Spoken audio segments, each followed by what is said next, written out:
안녕하세요. 한 주간도 수고 많으셨습니다. 오늘 드리는 예배를 통하여 하나님이 위로부터 부어주시는 큰 위로와 회복을 경험하실 수 있으시기를 기도합니다. 욥기 9장 1절부터 10절 우리 한 절씩 교독하도록 하겠습니다. 욥이 대답하였다. 그것이 사실이라는 것은 나도 잘 알고 있다. 그러나 사람이 어떻게 하나님 앞에서 의롭다고 주장할 수 있겠느냐? 사람이 하나님과 논쟁을 한다고 해도 그분의 천마디 말씀에 한마디도 대답하지 못할 것이다. 하나님이 전지전능하시니 그를 거역하고 온전할 사람이 있겠느냐? 아무도 모르는 사이에 산을 옮기시며 진노하셔서 산을 뒤집어 엎기도 하신다. 지진을 일으키시어 땅을 그 밑뿌리에서 흔드시고 땅을 받치고 있는 기둥들을 흔드신다. 해에게 명령하시어 뜨지 못하게도 하시며 별들을 가두시어 빛을 내지 못하게도 하신다. 어느 누구에게도 도움을 받지도 않고 하늘을 펼치시며 바다 괴물의 등을 짓밟으신다. 북두칠성과 삼성을 만드시고 묘성과 남방의 밀실을 만드시며 우리가 측량할 수 없는 큰 일을 하시며 우리가 헤아릴 수 없는 희한 일을 행하시는 분이시다. 아멘. 자, 우리가 인정할 것은 인정하고 받아들일 것은 받아들이는 것이 겸손입니다. 진리는 이런 겸손한 자들이 깨달을 수 있습니다. 2절 앞부분에서 욥은 빌닷의 주장에 대해 인정할 것은 인정한다고 말합니다. 그러나 욥은 빌닷의 말에 허점이 있다는 것을 간파하여 반문합니다. 빌닷의 전체적인 주장이 무엇이냐 하면 하나님은 정의로우신 분이시다. 그래서 죄인을 심판하시고 하나님에 대하여 정직한 자는 돌보신다는 것이었습니다. 그것을 욥에게 적용하면 욥 너가 지금 이런 큰 재앙을 받는 것은 너 자녀들이 죽은 것은 너와 너의 자녀들이 하나님 앞에 그만한 죄를 지었기 때문이라고 하는 주장이 됩니다. 엘리바스가 처음에 주장한 것과 같은 논지인 것입니다. 권선징악. 그래서 이들은 욥의 고난을 욥의 죄에 대한 하나님의 심판으로 이해하고 있고 그것에 따라 욥을 때로는 책망하고 정죄하고 또 회개를 촉구하고 있고 그리고 회개하면 하나님이 다시 회복시켜 주실 것이라고 권면하고 있는 것입니다. 그런데 욥의 답답함이 무엇입니까? 하나님의 정의로움을 자신도 잘 알고 있고 자신도 믿는다라는 것입니다. 그런데 그렇기 때문에 지금 자신의 상황이 더 답답하고 억울하고 말이 안 된다라는 것이죠. 자신이 분명히 유한하고 죄가 있기는 하지만은 그러나 하나님의 정의에 따르면 하나님의 정의를 인정하면 할수록 도리어 자신이 그것에 의하여서 너무 억울하다라는 것이죠. 하나님이 정의로우시니까 사람들의 죄의 경중에 따라 처치하셔야 하는데 자신이나 자신의 자식이나 이런 심판을 받을 만큼 다른 죄인들에 비해 더 큰 심판을 받아야 할 만큼 다른 사람에 비해 더 큰 죄인이냐 하는 것입니다. 아니라는 것이죠. 하나님의 정의를 인정하고 받으면 받을수록 더 깊어지는 딜레마에 사실 욥은 빠져버리고 만 것입니다. 그래서 2절 후반부에서 이렇게 탄식하며 반문하고 있는 것입니다. 그것이 사실이라는 것은 나도 잘 알고 있다. 그러나 사람이 어떻게 하나님 앞에서 의롭다고 주장할 수 있겠느냐. 자, 이것을 다시 풀어 좀 정리를 하면 그래, 너가 말하는 것, 하나님이 정의롭다는 것, 어떤 사람도 이 하나님의 정의에 토를 달 수 없다라고 하는 것, 그건 나도 알아. 그런데 그렇다고 한다면 이 세상 그 어떤 사람이 하나님 앞에서 자신이 의롭다라고 주장할 수가 있어. 모두가 다 죄인이잖아. 나만 그렇게 죽일 놈의 죄인이 아니잖아. 너는 죄인 아니야? 그런데 왜 나만 이런 심판을 받아야 하는데? 욥은 이렇게 하소연하고 탄식하고 있는 것입니다. 그런데 욥의 귀한 점이 무엇이냐면 이런 딜레마에 빠져 허우적거림에도 불구하고 하나님의 절대적 주권을 인정한다는 것입니다. 믿음을 저버리지 않는다는 것입니다. 욥은 계속해서 하나님의 절대적 주권과 인간의 피조성에 대해 이야기하고 있습니다. 3절과 4절을 보겠습니다. 사람이 하나님과 논쟁을 한다고 해도 그분의 천마디 말씀에 한마디도 대답하지 못할 것이다. 하나님이 전지전능하시니 그를 거역하고 온전할 사람이 있겠느냐. 자, 3절은 하나님이 우리에게 말씀하시지 않는다라고 하는 그런 뜻이 아닙니다. 하나님은 도리어 우리에게 말씀을 걸어주시는 분이십니다. 하나님께서 우리에게 말씀해 주시지 않으면 우리는 결코 하나님을 알 수 없습니다. 욥의 이 말은 하나님께서 아무리 우리에게 자신을 자세하게 우리가 이해할 수 있는 수준으로 알려주신다 하더라도 우리 인간은 그 말씀을 온전히 제대로 알기 어렵다라고 하는 뜻입니다. 우리의 한계를 인정하는 표현입니다. 왜 그렇습니까? 4절에 나타나는 절대적 차이 때문입니다. 지혜와 능력의 면에서 하나님과 인간의 차이는 절대적 차이가 존재하기 때문입니다. 그렇기 때문에 우리는 계시되어진 하나님의 말씀인 성경을 보고 읽고 들을 때에도 언제나 이 자세, 우리는 하나님의 말씀을 온전히 이해할 수 없다라고 하는 이 자세를 항시 기억해야 합니다. 그래서 우리는 하나님의 말씀을 듣고 볼 때마다 시편 기자가 간절하게 기도하였던 그 기도를 드리며 하나님 앞에 겸비하게 엎드려야 합니다. 시편 119편 18절입니다.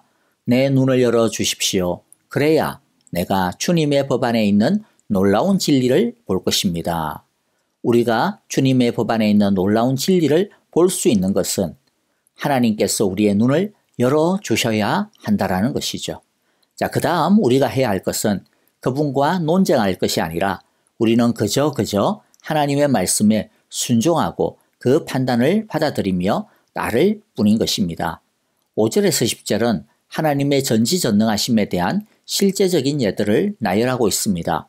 5절부터 9절까지 나오는 것은 당시 욥이 자연을 통해서 늘상 보고 관찰해 오던 것들입니다. 그런데 욥은 누구나 볼 수 있는 것을 통해서 누구나 보지 못하는 하나님의 지문을 보고 있었던 것입니다. 욥이 보았던 자연과 자연 현상은 오늘날도 동일하게 우리 주변에서 반복되고 우리도 봅니다.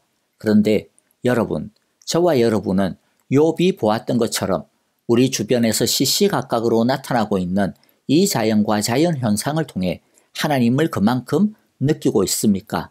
그분의 숨결을 느끼고 있습니까? 그분의 놀라운 손길을 보고 있습니까? 하나님을 만나고 있습니까? 믿음의 차이, 신앙의 깊이의 차이는 어떤 신비한 것에 있는 것이 아닌 것 같습니다. 도리어 일상적인 것, 일상생활로서 우리가 얼마나 마음을 열고 신경을 써서 하나님을 생각하고 묵상하며 하나님을 갈망하느냐의 차이에 달려 있는 것입니다. 욥이 자연 속에서 하나님을 느낄 수 있었던 것은 우연히 길 가다가 얻어 걸린 것이 아닙니다. 오히려 그는 항상 하나님을 알고자 하는 마음을 가지고 살았기 때문입니다. 그럴 때 그는 작은 자연의 현상을 보면서 아무 생각 없이 지나쳐버린 것이 아니라 와, 하나님의 손길이구나 라고 볼 수 있었던 것입니다. 저와 여러분도 이 가을에 하나님을 느끼기에 얼마나 좋은 계절입니까? 이 가을에 시시각각으로 변하는 자연을 보면서 살아 역사하시는, 일하고 계시는 하나님을 경험할 수 있게 되기를 간절히 소망합니다. 5절 6절을 보겠는데요. 5절은 폭풍 우 또는 급류에 의해 산사태가 일어나 산이 깎이고 주변에 안반이 무너져 내리는 모습을 묘사하는 것 같고 6절은 지진 현상입니다. 6절에서 땅을 받치고 있는 기둥들을 흔드신다라고 하는 표현은 좋은 문학적인 표현인데요.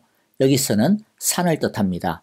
지진에 의하여 산이 무너져 내리는 광경을 보면서 욥은 하나님의 전능한 손길을 보고 있었던 것입니다. 7절에서 해에게 명령하시어 뜨지 못하게도 하시며 별들을 가두시어 빛을 내지 못하게도 하신다라고 말씀하십니다. 해를 뜨지 못하게 하는 것은 일식 현상을 뜻하고 별을 가둔다라고 하는 것은 모래폭풍이나 또는 먹구름, 썬더스톰과 같은 것으로 인하여 어두워지는 현상을 표현하는 것 같습니다. 그리고 8절 어느 누구에게도 도움을 받지도 않고 하늘을 펼치시며 바다 괴물의 등을 짓밟으신다.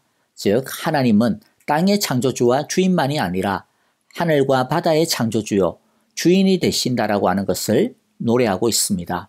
그리고 그는 이 모든 것을 어느 누구의 도움도 없이 홀로 만드시고 다스리십니다. 하나님만이 온 우주의 유일한 신이시며 창조주며 주인이며 왕이시라는 고백인 것입니다. 5절부터 8절까지는 자연 속에서 좀 파괴적인 현상들을 통해 하나님의 전능하심을 고백하고 있습니다. 지진이나 일식이나 화재의 풍랑은 고대인들에게 너무나 무서운 것들입니다. 그런데 욥은 그런 무섭고 파괴적인 현상 가운데서도 하나님이 일하고 계신다라고 말하고 있는 것입니다. 그것들은 우연한 일도 아니고 두렵고 놀랄 일도 아니라는 의미입니다.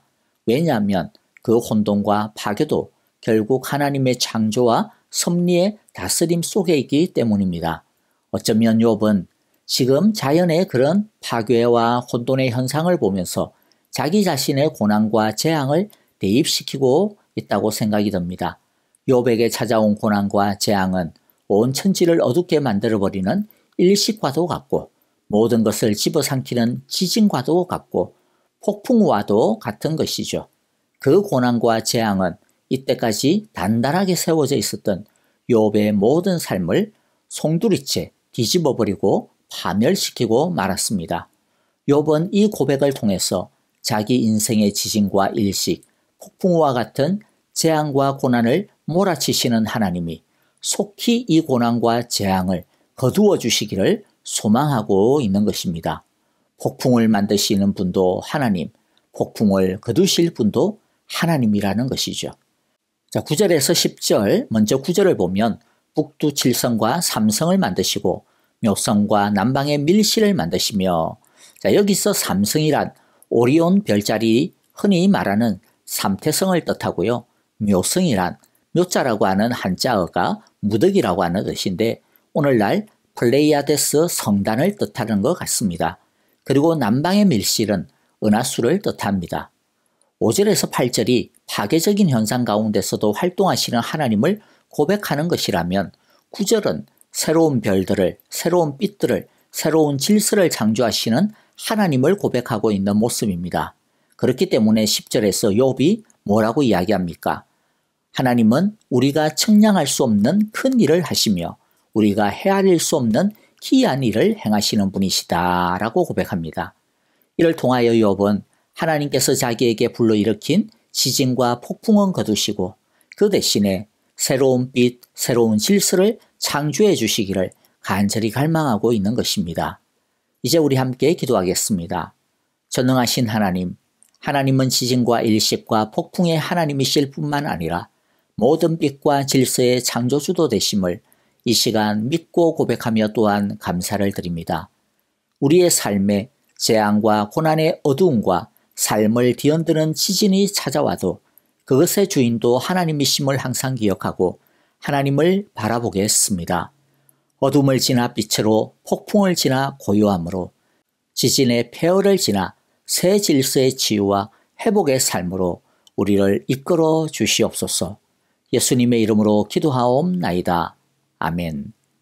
이제 우리 찬양을 드리고요. 찬양 이후에 변함없이 동일하게 오늘의 말씀을 가지고 함께 기도하고 또 우리 형제자매들을 생각하시며 중보의 기도를 드려주시기를 바랍니다. 특별히 내일 주일 예배를 위하여 기도해 주시고요. 또 앞으로 있을 공동회에 또 임직을 위하여서 여러분들 기도해 주시기를 바랍니다. 아프신 분들을 위하여서 계속적으로 마음을 다하여서 좀 기도해 주실 때 우리 박윤경 전도사님, 박정은 집사님, 그리고 황순건 권사님을 위하여 기도해 주시고요. 또 김내정, 김현주, 노창덕 권사님, 이두상 집사님과 김윤호 아기를 위해서도 항상 기억하시면서 기도 부탁을 드립니다. 오늘 하루도 주님의 새로운 날들을 경험하시기를 바랍니다. 안녕히 계십시오. 감사합니다.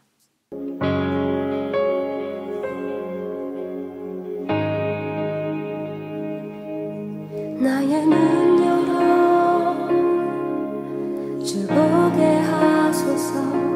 주의 아름다운 보기 원하네. 주님의 큰 영광 나의 영혼 찬양케 하네. 나의 맘 열어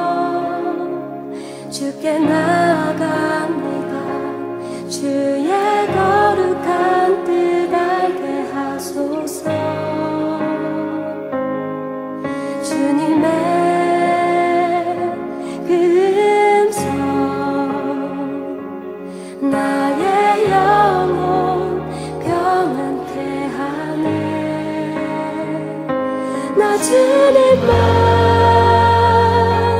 원하네.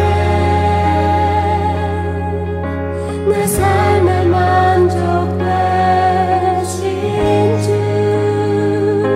내 평생의 소원, 내 주님을 더 사랑하는 것. 나의 눈 열어, 나의 눈 열어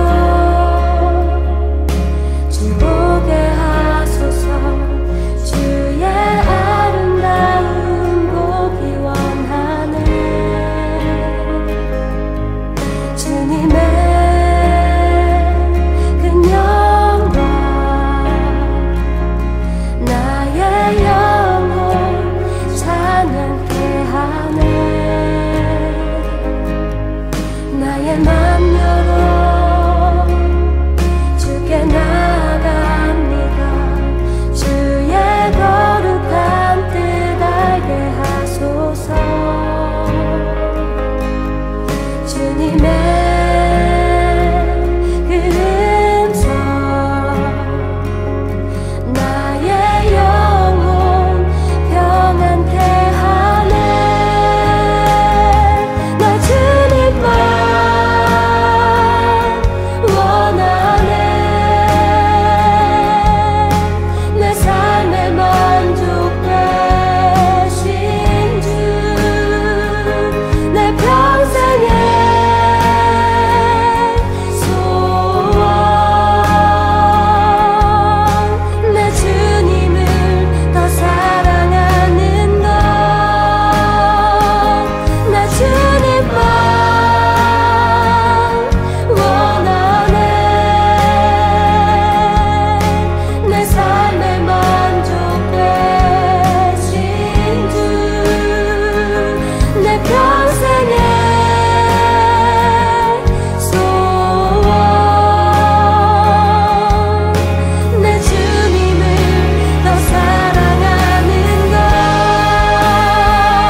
찬양을 받으시는